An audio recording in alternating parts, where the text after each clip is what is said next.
사랑의 샘 평화의 소리 KCR 뉴질랜드 뉴스입니다. 전염병학자인 마이클 베이커 교수는 당국의 키위들에 대한 4차 코비드19 백신 접종 승인이 고위험군에게만 해당될 것이라고 말했습니다. 이스라엘과 독일은 이미 성인에게 네 번째 백신 접종을 제공하고 있으며 영국은 75세 이상을 대상으로 하고 있습니다. 지난 월요일 크리스 힙킨스 장관은 키위들이 4차 접종을 받는지에 대한 결정은 아직 내려지지 않았다고 언급했습니다. 베이커 교수는 4차 접종이 2022년 예산에 반영된 상태로 겨울 전에 결정이 내려질 가능성이 있으며 호주에서와 같이 4차 접종은 고위험군에게만 제공될 것이라고 말했습니다. 한편 베이커 교수는 뉴질랜드 어린이들 사이에서 엄청난 백신 격차를 보인다고 덧붙였습니다. 5세에서 11세 사이의 어린이는 55%만이 1차 접종을 받았고 25%만이 2차 접종을 받았습니다. 오늘부터 업데이트된 마이 백신 패스를 사용할 수 있습니다. 현재 백신 패스는 모두 6월 1일에 만료되거나 처음 요청된 시점에 따라 그 이전에 만료됩니다. 오늘부터 최신 예방접종을 받은 12세 이상이면 누구나 새로운 백신 패스를 다운로드할 수 있으며 임시 의료 면제를 받은 사람들도 다운로드할 수 있습니다. 18세 이상은 2차 접종과 부스터 접종까지 권장합니다. 12세에서 17세의 경우 2차 접종까지 권장하며 5세에서 11세는 백신 패스가 필요하지 않습니다. 새로운 백신 패스는 기존 패스와 약간 다른 몇 가지 업데이트가 있으며 6개월 동안 유효합니다. 이달 초 크리스 힙킨스 코비드19 대응부 장관은 백신 패스가 더 이상 출입을 위한 법적 요건이 아니지만 일부 기업은 출입 조건으로 계속 사용할 수 있다고 말했습니다. 미국은 12개국의 친구들과 이웃 그룹들을 새로운 지역 동맹에 초대하며 태평양에서 더 많은 영향력을 행사하기 위한 또 다른 노력을 기울였습니다. 인도태평양 경제 프레임워크는 조 바이든 미국 대통령이 이 지역 전체에 걸쳐 연대를 강화하기 위한 것입니다. 그러나 초청되지 않은 나라가 하나 있습니다. 바로 중국입니다. 미국이 더 많은 권력과 영향력을 행사하는 것은 비밀이 아니지만 새로운 협정은 이미 베이징에서 눈살을 찌푸리게 하고 있습니다. 자신다던 총리는 뉴질랜드가 인도태평양 경제 프레임워크에 합류하는 것이 다른 국가를 몰아내는 것이 아님을 분명히 했습니다. 아더는 이러한 조치는 우리 지역의 안보와 번영에 도전하는 시기에서 나온 것이라고 설명했습니다. 우리는 함께 우리 국민 모두에게 이익이 되는 미래를 설계할 수 있고 설계할 것이라며 뉴질랜드는 궁극적으로 인도태평양 지역이 더 자유롭고 개방적이 되기를 열망한다고 말했습니다. 그러나 증가하는 긴장감으로 뉴질랜드는 외교적 줄타기를 하게 될 것입니다.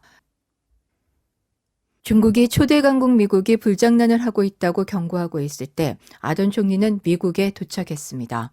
현재 아시아에 있는 조 바이든 미국 대통령은 중국이 공격하면 대만을 방어하겠다고 명시적으로 밝혔습니다. 바이든은 미국이 대만을 방어하기 위해 군사적으로 개입할 의향이 있느냐는 질문에 그렇다고 답했습니다. 오타고 대학교의 국제관계 전문가인 로버트 패트먼은 바이든은 이전에 암묵적으로 여겨졌던 것을 매우 명확하게 만들고 있다고 설명했습니다. 또한 백악관은 바이든의 정책이 변하지 않았다며 대만에게 스스로를 방어할 군사적 수단을 제공할 것이라고 재차 강조했습니다. 한편 중국 외교부는 바이든이 용을 깨웠다며 중국은 주권과 안보 이익을 수호하기 위해 단호한 조치를 취할 것이라고 밝혔습니다. 베이징의 또 다른 성명은 중국을 통제하기 위해 대만을 이용하는 것은 불장난이며 미국을 불태울 것이라고 경고했습니다. 이처럼 긴장이 고조되는 가운데 아던 총리는 미국 방문을 시작했습니다. 중앙은행은 급등하는 인플레이션의 영향으로 기준금리를 6년 만에 최고 수준으로 인상할 예정입니다. 중앙은행은 최신 통화정책 성명에서 추가 인상이 올 것이라는 경고와 함께 공식 현금 금리를 0.5%포인트 인상해 2%를 올릴 것으로 예상됩니다. 이 증가는 중앙은행이 30년 만에 최고인 6.9%의 인플레이션에 대처하기 위해 적시적 접근 방식을 취하고 있다고 말한 지난 4월에 유사한 규모의 상승에 밀접하게 따릅니다. 키위뱅크의 수석 이코노미스트인 제로드 커는 중앙은행이 인플레이션 기대치를 관리하기 위해 공격적인 어조로 성명을 발표할 필요가 있다고 말했습니다. 정부는 경찰과 뉴질랜드 방위군의 백신 의무가 불법적이라는 판결에 대한 항소를 포기했습니다. 정부가 직원들에게 백신 접종이 필요하다고 결정한 후 지난 3월 1일에 실직에 직면한 백신 접종을 받지 않은 경찰관과 뉴질랜드 방위군 직원들은 이러한 고등법원의 명령에 이의를 제기했습니다. 164명의 경찰과 뉴질랜드 방위군 115명이 피해를 입었습니다. 프랜시스 쿡 판사는 판결문에서 자유롭고 민주적인 사회에서 명백히 정당화될 수 있는 신청인의 권리를 합리적으로 제한하지 않으며 이는 불법이라고 판결했습니다.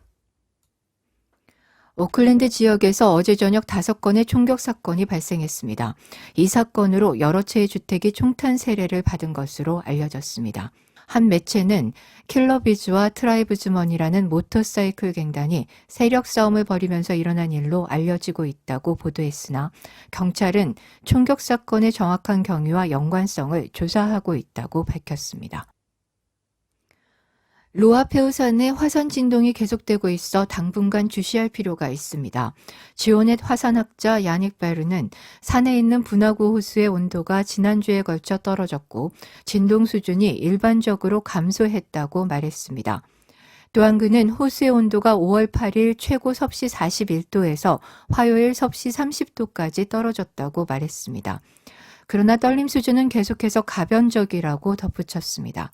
베르는 상대적으로 얕은 마그마에서 나오는 이산화황가스가 화산이 아직도 불안 수준이 높아진 상태임을 시사한다고 말했습니다. 따라서 화산 경보 수준은 2단계로 유지됩니다.